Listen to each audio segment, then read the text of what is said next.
Sir creek పై చేయి వేస్తే కరాచీని లేపేయడానికి ఒక్క క్షణం కూడా ఆలోచించము అని చెప్పి డిఫెన్స్ మినిస్టర్ రాజ్నాథ్ సింగ్ గారు దసరా సందర్భంగా పాకిస్తాన్ కు వార్నింగ్ ఇవ్వడం జరిగింది. జమ్మూ కాశ్మీర్ బార్డర్ ఇష్యూ గురించి తెలుసు, పీఓకే పంచాయతీ తెలుసు. అయితే కొత్తగా ఈ సర్ క్రీక్ డిస్ప్యూట్ ఏంటి అని మనలో చాలా మందికి డౌట్స్ వచ్చి ఉంటాయి. చాలా అంటే చాలా ఇంపార్టెంట్ టాపిక్ ఇది. మ్యాప్స్ అండ్ యానిమేషన్స్ ద్వారా సర్ క్రీక్ మొత్తం ఇష్యూ గురించి ఎక్స్ప్లెయిన్ చేస్తా. దానికంటే ముందు చాలా మంది మెసేజెస్ పెడుతున్నారు, ఇండియాకు యుఎన్ లో వీటో పవర్ వచ్చేసిందంట, ఇంకా మీరెందుకు వీడియో పెట్టలేదు అని చాలా మంది మెసేజెస్ పెట్టారు. బట్ ఇవన్నీ ఫేక్ న్యూస్ అండి. అలాంటి ఒక న్యూస్ వస్తే మొట్టమొదటిగా నేనే అప్డేట్ ఇస్తా. ఇంతకు ముందు అంటే 4-5 years బ్యాక్ నేను జియో పొలిటికల్ వీడియోస్ తీస్తే వ్యూస్ పెద్దగా వచ్చేవి కావు. కానీ ఇప్పుడు ఓవర్ ద పీరియడ్ ఆఫ్ టైంలో జియో పొలిటికల్ వీడియోస్కు ఆదరణ, రీచ్ పెరిగింది. ఇప్పుడు ఏమైంది అంటే చాలా ఛానల్స్ రాంగ్ ఇన్ఫోన్ స్ప్రెడ్ చేస్తున్నారు. యాక్చువల్లీ చాలా మంది గ్రూప్స్ అండ్ కాంపిటేటివ్ ఎగ్జామ్స్ కు ప్రిపేర్ అయ్యే వాళ్ళు ఈ న్యూస్ చూసి ఇండియా గాట్ వీటో పవర్ అని ఆన్సర్ రాస్తే నష్టపోయేది మీరే. అందుకే నేను నా ప్రతి ఒక్క వీడియోస్ లో, ప్రతి ఒక్క న్యూస్ లో న్యూస్ ఆర్టికల్స్ యొక్క రెఫరెన్స్ ను పెడుతూ ఉంటా.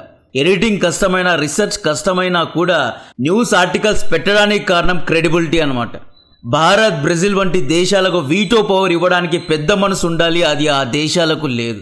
యుఎన్ లో వీటో పవర్ అనేది ఎవరిదో అబ్బ సొత్తులాగా వాళ్లే పెట్టుకున్నారు, ఇంకా వేరే దేశాలకు ఇవ్వడం లేదు. సర్ క్రీక్ దగ్గరకు వస్తే ఈ మ్యాప్ లో చూస్తే ఇది మన గుజరాత్, ఇది పాకిస్తాన్ యొక్క సింధ్ ప్రావిన్స్. ఈ రెండు రాజ్యాల మధ్య ఈ చిన్న సముద్ర దారినే సర్ క్రీక్ అంటారు. యాక్చువల్లీ ఇది డీప్ వాటర్ ఓషన్ కాదు. పెద్ద పెద్ద షిప్పింగ్ వెసల్స్ ఇక్కడ ప్రయాణించలేవు.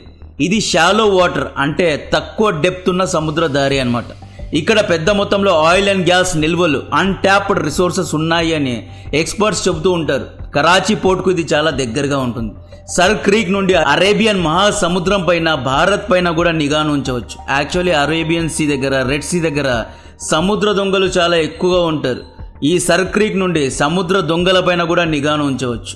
ఈ సర్ క్రీక్ లో ఆల్రెడీ ఇండియా, పాకిస్తాన్ యొక్క మిలిటరీ పోస్టులు ఉన్నాయి, వాచ్ టవర్స్ ఉన్నాయి.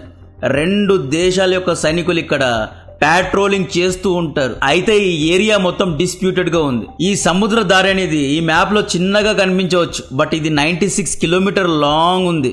పంచాయతీ ఏంటి అంటే ఈ సముద్ర దారి మాదే అని పాకిస్తాన్ అంటోంది. 1914లో బ్రిటిషర్ల పాలనలో భారత్ మొత్తం ఉండేది. బ్రిటిషర్ల కింద సామంత రాజులు ఉండేవారు. అప్పట్లో గుజరాత్ అనేది రావ్ డైనెస్టీ కిందకు వచ్చేది. కింగ్ ఆఫ్ కచ్ రాజ్యంలో ఉండేది. సింధ్ ప్రావిన్స్ అనేది బాంబే ప్రెసిడెన్సీ కిందకు వచ్చేది. King of Kutch and Bombay presidency ఇద్దరు 1914లో ఒక అగ్రిమెంట్ చేసుకున్నారు. ఈ అగ్రిమెంట్ ప్రకారం సర్ క్రీక్ యొక్క ఈస్ట్ ఎడ్జ్ మొత్తం బాంబే ప్రెసిడెన్సీకు వెళ్ళాలి అనమాట. సింపుల్ గా చెప్పాలి అంటే 1914 అగ్రిమెంట్ లో సర్ క్రీక్ ను సింధ్ ప్రావిన్స్ కిందకు పెట్టారు. 1925లో తల్వేగ్ అనబడే ఒక అంతర్జాతీయ చట్టం అనేది అమల్లోకి వచ్చింది. ఆ చట్టాన్ని తల్వేగ్ ప్రిన్సిపల్ అని కూడా అంటారు. తల్వేగ్ లా ప్రకారం అంతర్జాతీయ సముద్రం యొక్క బార్డర్ ను మిడిల్ లో గీయాలి.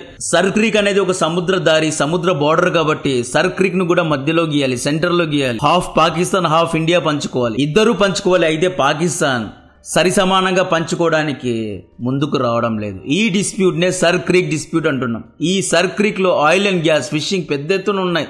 ఈ సముద్రం యొక్క లోతు తక్కువగా ఉంది కాబట్టి ఫిషింగ్ కూడా చాలా ఈజీగా చేయొచ్చు. పాకిస్తాన్ ఏమంటోంది, ఇది అంతర్జాతీయ సముద్రం కాదు, ఇది మడ్డీ వాటర్, షాలో వాటర్, దీన్ని సముద్రంలా భావించవద్దు, దీనికి తెల్వేగ్ ప్రిన్సిపల్ వర్తించదు అంటోంది. 2019 నుండి పాకిస్తాన్ ఇక్కడ తమ యొక్క మిలిటరీ ప్రెసెన్స్ ను పెంచుకుంది. తమ యొక్క క్రీక్ బెటాలియన్స్ ను అంటే తమ సైనికుల్ని, కోస్టల్ డిఫెన్స్ బోట్స్ ను, మ్యారిటైన్ అసాల్ట్ క్రాఫ్ట్స్ ను, సర్వీలియన్స్ ఎయిర్ క్రాఫ్ట్స్ ను, ఎయిర్ డిఫెన్స్ సిస్టమ్స్ ను, రాడర్స్ ను, మొత్తం బందోబస్తును సర్ క్రీక్ లో డిప్లాయ్ చేసింది పాకిస్తాన్. సర్ క్రీక్ డిస్ప్యూట్ గురించి చర్చకు రండి అని పాకిస్తాన్ కు మనం చాలా సార్లు అడిగాం, బట్ పాకిస్తాన్ చర్చలకు రావడం లేదు. రాజ్నాథ్ సింగ్ గారు ఏమంటున్నారు అంటే పాకిస్తాన్ యొక్క బుద్ధి బాగాలేదు, పాకిస్తాన్ సర్ క్రీక్ ద్వారా ఏదో పెద్దగా చేయాలి అనుకుంటోంది, లేదా భారత్ పైన దాడికి ప్లాన్ చేస్తోంది. Maybe Asim Munir sir creek ను అమెరికాకు అమ్మినా అమ్మేస్తాడు.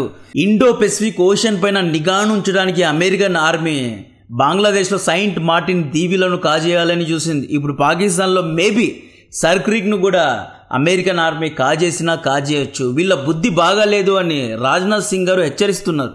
సర్ క్రీక్ అరేబియన్ సీకు దగ్గరగా ఉంటుంది, ఇండియన్ ఓషన్ కు దగ్గరగా ఉంటుంది. ఐలాండ్స్ లో ఒకవేళ అమెరికన్ మిలిటరీ బేసెస్ వచ్చేస్తే అమెరికా రెడ్ సీ పైన, అరేబియన్ సీ పైన, ఇరాన్ పైన, ఇండియా పైన, అందరిపైన నిఘాను పెంచుకోవచ్చు. మొన్న ఉంగా సమావేశంలో ఆసిమ్ మునీర్ డొనాల్డ్ ట్రంప్ ను కలిశాడు. బలోచిస్తాన్ ను అమ్మినట్లు బలోచిస్తాన్ లో ఉన్న నేచురల్ రిసోర్సెస్ ను, ఆయిల్ అండ్ గ్యాస్ రిసోర్సెస్ ను అమెరికన్ కంపెనీస్ కు అమ్మినట్లు సర్ క్రీక్ ను కూడా ఈ వ్యక్తి అమెరికాకు అమ్మినా అమ్మగలడు. రాజ్నాథ్ సింగ్ గారు ఏమంటున్నారు అంటే సర్ క్రీక్ ను ఆక్రమించాలి అని చూస్తే कराची लेपेस्तामो अंటున్నాడు. पाकिस्तान की ओर से कोई भी हिमाकत की गई तो उसे ऐसा करारा जवाब मिलेगा कि इतिहास और भूगोल दोनों बदल जाएंगे। मेरे साथियों, पाकिस्तान को याद रखना चाहिए कि कराची का एक रास्ता क्रीक से ही होकर गुजरता है। ऑपरेशन 2.0 ను మళ్ళీ లాంచ్ చేయాల్సి వస్తుంది అన్నాడు. యాక్చువల్లీ ఆపరేషన్ సింధూర్ సమయంలో INS Vikrant Indian navy Karachi పైన దాడి చేయడానికి రెడీగా ఉంది. అయితే మన భారత ప్రభుత్వం దాడి చేయడానికి పర్మిషన్ ఇవ్వలేదు. ఒకవేళ ఇచ్చి ఉంటే కరాచీలోనే మనోళ్ళు దీపావళి చేసి వచ్చి ఉండేవాళ్ళు. రాజ్నాథ్ సింగ్ గారు ఏమంటున్నారు అంటే హిస్టరీ అండ్ జియోగ్రఫీ రెండింటిని చేంజ్ చేస్తాను అంటున్నారు. ఆపరేషన్ సింధూర్ యుద్ధ సమయంలో కూడా పాకిస్తాన్ ఆర్మీ లేలో క్రీక్ లో చొచ్చుకుపోవాలి అని చూసింది. అయితే Indian air force and Indian army చాలా గట్టిగా రెస్పాండ్ అయింది అన్నట్లు రాజ్నాథ్ సింగ్ గారు చెప్పారు. One road to Karachi passes through sir creek అన్నట్లు స్వీట్ గా వార్నింగ్ ఇచ్చారు. సర్ క్రీక్ ను ఆక్రమించుకుంటాము, కరాచీ పైన కూడా దాడి చేస్తాము అన్నట్లు వార్నింగ్ ఇచ్చారు. ఈ సర్ క్రీక్ లో ఎన్నో యుద్ధాలు జరిగాయి. 1965 యుద్ధంలో మనం పాకిస్తాన్ యొక్క రీకాన్సెన్స్ ఎయిర్ క్రాఫ్ట్ ను లేపేశాం. 1999 కార్గిల్ యుద్ధంలో కూడా సర్ క్రీక్ లో మిలిటరీ డిప్లాయ్మెంట్ పాకిస్తాన్ చేసింది. సర్ క్రీక్ నుండి పాకిస్తాన్ స్పీడ్ బోట్స్ ద్వారా ఇండియాపై దాడి చేయాలి అనుకుంటోంది. ఇన్ఫాంట్రీ ఆపరేషన్స్ ను రంగంలో దింపింది. డ్రోన్స్ ను డిప్లాయ్ చేసి సర్ క్రీక్ నుండి గుజరాత్, పంజాబ్ పైన డ్రోన్స్ తో దాడి చేయాలని ప్లాన్ చేస్తోంది. అయితే పాకిస్తాన్ కు కౌంటర్ చేయడానికి భారత్ బార్డర్ సెక్యూరిటీ ఫోర్సెస్ ను రంగంలో దింపింది.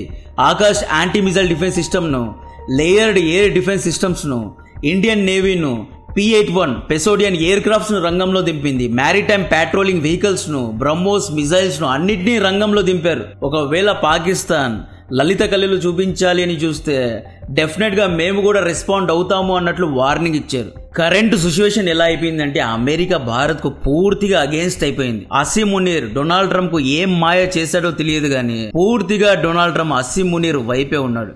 యాక్చువల్లీ డొనాల్డ్ ట్రంప్ పాకిస్తాన్ లో క్రిప్టో వ్యాపారం చేస్తున్నారు. డొనాల్డ్ ట్రంప్ కొడుకులు పాకిస్తాన్ లో క్రిప్టో బిజినెస్ పెట్టారు. పాకిస్తాన్ తమ దేశం మొత్తాన్ని అమెరికాకు అమ్మేసింది. అమెరికన్ మీడియా ఏమంటోంది అంటే తమ కొడుకుల యొక్క బిజినెస్ కోసం డొనాల్డ్ ట్రంప్ ఇండియాతో శత్రుత్వాన్ని పెంచుకున్నాడు, పాకిస్తాన్ కోసం ఇండియాను డొనాల్డ్ ట్రంప్ డిచ్ చేస్తున్నాడు అని చెప్పి డొనాల్డ్ ట్రంప్ ను ట్రోల్ చేస్తున్నారు. ఇంత జరిగినా కూడా Donald Trump Asim Munir and Shehbaz Sharif ను ద టూ గ్రేట్ లీడర్స్ అని సంబోధించాడు. వీళ్ళిద్దరిని వైట్ హౌస్ కు 2 సార్లు పిలిపించుకున్నాడు. ఒకసారి ఆసిమ్ మునీర్ తో డిన్నర్ చేశాడు.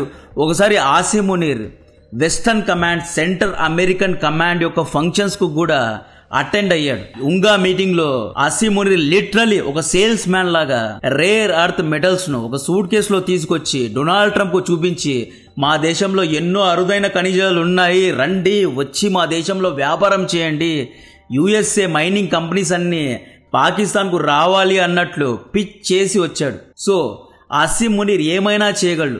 రేపు ఈ వ్యక్తి డొనాల్డ్ ట్రంప్ ను నమ్మించి సర్ క్రీక్ లో మీరు ఒక పెద్ద అమెరికన్ మిలిటరీ బేస్ ను కట్టుకోండి, ఇక్కడ నుండి ఆపరేషన్స్ చేసుకోండి, ఇక్కడ నుండే చైనీస్ వ్యాజల్స్ పైన, అరేబియన్ సీలో ఉన్న సముద్రపు దొంగల పైన, యెమెన్ లో ఉన్న హౌతీల పైన నిఘాను ఉంచుకోండి, దీన్ని మొత్తం నేను అమ్మేస్తున్నాను అని అమ్మినా అమ్మొచ్చు. ఇలా జరిగితే భారత్ యొక్క సెక్యూరిటీకి రిస్క్. భారత్ యొక్క బార్డర్లో అమెరికన్ మిలిటరీ బేసెస్ ఉన్నాయి అనుకోండి, వీళ్ళు శాటిలైట్స్ ద్వారా మనపైనే నిఘా ఉంచుతారు. సో ఈ విధంగా అమెరికా మనకు హాస్టైల్ కంట్రీ లాగా మారుతోంది. డొనాల్డ్ ట్రంప్ ఇప్పటికీ 45 సార్లు India last jets, India last war, I did the cease fire అన్నట్లు డొనాల్డ్ ట్రంప్ భారత్ ను తక్కువగా చేస్తూ మాట్లాడుతున్నాడు. సో ఈ విధంగా ఆసిమ్ మునీర్ అనే వ్యక్తి చాలా అంటే చాలా డేంజరస్ గా మారిపోయాడు. సో ఈ వ్యక్తి ఏదైనా చేయగలడు. ఇప్పుడు ఈయన సర్ క్రీక్ లో డ్రోన్స్ ను డిప్లాయ్ చేశాడు. హైబ్రిడ్ వార్ఫేర్ చేయాలి అనుకుంటున్నాడు. అండ్ తమ యొక్క బార్డర్ సెక్యూరిటీ ఫోర్సెస్ ను క్రీక్ అనబడే ఒక బెటాలియన్ ను, అంటే ఒక స్పెషల్ ఫోర్స్ కమాండో యూనిట్ ను అక్కడ డిప్లాయ్ చేశాడు. ఎందుకు డిప్లాయ్ చేశాడు? మేబీ ఇతనికి ఇండియా పైన దాడి చేసే ఉద్దేశం డెఫినెట్ గా ఉంది. మనం సింధు నది ఒప్పందాన్ని క్యాన్సిల్ చేశాం. వాటర్ వార్ కు అగేన్స్ట్ గా చాలా గట్టిగా పాకిస్తాన్ నిలబడింది. మీరు గనుక ఆ నీళ్లను ఆపేస్తే మేము అణ్వాయుధాలను ప్రయోగించడానికి కూడా రెడీగా ఉన్నాము అన్నట్లు అసీం మునీర్ వార్నింగ్ ఇచ్చాడు. సింధు నదిని ఆపేస్తే అక్కడ ప్రవహించేది నీళ్లు కాదు రక్తం అన్నట్లు భుట్టో ఒకసారి వార్నింగ్ ఇచ్చాడు. సో సింధు నది విషయంలో ఒకవేళ ఇండియా పాకిస్తాన్ పైన తెగితే సర్ క్రీక్ నుండి వీళ్ళు డ్రోన్స్ తో దాడి చేయడానికి లేదా సర్ క్రీక్ ద్వారా ఇండియాలో చొరబడడానికి మేబీ ప్లాన్ చేసి ఉండవచ్చు. So all eyes on Sir Creek no, దీన్ని చాలా తేలిగ్గా తీసుకోకూడదు. ఎందుకంటే అప్పట్లో పరిస్థితి వేరు. ఇప్పుడు Donald Trump and America, CIA అందరూ పాకిస్తాన్ ను చాలా గట్టిగా సపోర్ట్ చేస్తున్నారు. IMF ద్వారా లోన్స్ ను ఇప్పిస్తున్నారు, ఫారెన్ ఫండింగ్ చేయిస్తున్నారు, ఇంటర్నేషనల్ లెవెల్లో పాకిస్తాన్ కు ఒక మంచి ప్లాట్ఫామ్ ఇస్తున్నారు. ఉంగా వంటి మీటింగ్స్ లో పాకిస్తానీ నాయకుల్ని పొగుడుతున్నారు. వెస్టర్న్ మీడియాలో పాకిస్తాన్ పైన ఒక పాజిటివ్ ఇమేజ్ ను తీసుకొస్తున్నారు. ఇండియా లాస్ట్ 7 జెట్స్ అని ఇండియన్ ఆర్మీను చాలా తక్కువగా చూస్తున్నారు. పాకిస్తాన్ యొక్క మిలిటరీ క్యాపబిలిటీస్ ను తెగ పొగుడుతున్నారు. పాకిస్తాన్ సౌదీతో కూడా ఒక డిఫెన్స్ అగ్రిమెంట్ చేసుకుంది. ఈ డిఫెన్స్ అగ్రిమెంట్ వెనక కూడా డొనాల్డ్ ట్రంప్ ఉన్నాడు అని చెబుతున్నారు. యాక్చువల్లీ డొనాల్డ్ ట్రంప్ పాకిస్తాన్ ను దత్తకు తీసుకున్నాడు అన్నట్లు మాట్లాడుతున్నాడు. అసీం మునీర్ డొనాల్డ్ ట్రంప్ కు దత్త పుత్రుడైపోయాడు. ఇక్కడ డొనాల్డ్ ట్రంప్ తన కొడుకులు చెప్పిందే వింటాడు. డొనాల్డ్ ట్రంప్ కొడుకులు పాకిస్తాన్ లో క్రిప్టో వ్యాపారం చేస్తున్నారు. తన కొడుకుల కోసం డొనాల్డ్ ట్రంప్ ఇండియాను డిచ్ చేసి పాకిస్తాన్ ను హైప్ చేస్తాడు, పాకిస్తాన్ ను లేపుతాడు. ఇప్పుడు ఈ డొనాల్డ్ ట్రంప్ ఏమంటున్నాడు, పుతిన్ ఒక పేపర్ టైగర్ అని పుతిన్ ను కూడా టార్గెట్ చేయడం మొదలుపెట్టాడు. రష్యా వైపు యుద్ధ విమానాల్ని తీసుకెళ్తా నాటో దేశాలన్నీ కలిసి రష్యాపై దాడి చేయగలవు అన్నట్టు డొనాల్డ్ ట్రంప్ పుతిన్ ను కూడా గెలుకుతున్నాడు. అమెరికా ఇంతకు ముందు పాకిస్తాన్ యొక్క మిలిటరీ బేసెస్ ను వాడి ఆఫ్ఘనిస్తాన్ లో యుద్ధం చేసింది. మొన్న ఇరాన్ పై దాడి చేసినప్పుడు కూడా American army Pakistan air bases ను వాడుకునే ఇరాన్ యొక్క న్యూక్లియర్ సైట్స్ పైన దాడి చేసింది. ఈ విధంగా రేపు American army sir creek islands ను, సర్ క్రీక్ యొక్క భూభాగాన్ని కూడా వాడుకోవచ్చు. దీని గురించిన మరిన్ని డీటెయిల్స్ ఇస్తూనే ఉంటా. కంటెంట్ నచ్చితే వీడియోను లైక్ చేయండి, ఛానల్ ను సబ్స్క్రైబ్ చేసి అందరికీ షేర్ చేయండి. జై హింద్.